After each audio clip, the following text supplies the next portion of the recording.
বাবু, আয় বাবু। হ্যাঁ মা। এটা কি? কেন, তোমার বৌমা? সেটা তো আমিও দেখতে পাচ্ছি। এটা কি পড়েছে?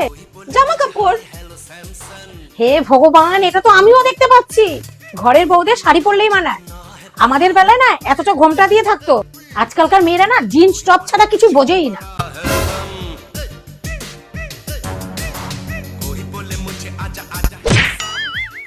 আরে এখানে কেউ ছিল নাকি দাঁড়ানো? আসলে আমার ঘোমটা দেওয়া রয়েছে তো এতটা, তাই আমি কিচ্ছু দেখতে পাইনি। আমি রয়েছে এখানে। ও, আপনি রয়েছেন এখানে? সরি, আসলে আমি না দেখতে পাইনি, এত বড় একটা ঘোমটা দিয়ে রয়েছে তো সেই জন্য সরি। তুমি এক কাজ করো, তুমি জিন্স টপই পরো। কোনদিন আমার হাত পা ভেঙেই দেবে। ঠিক আছে মা, এটাই তো আমি চাইছিলাম। উফ, কি জোরে লাগলো রে বাবা বাবা।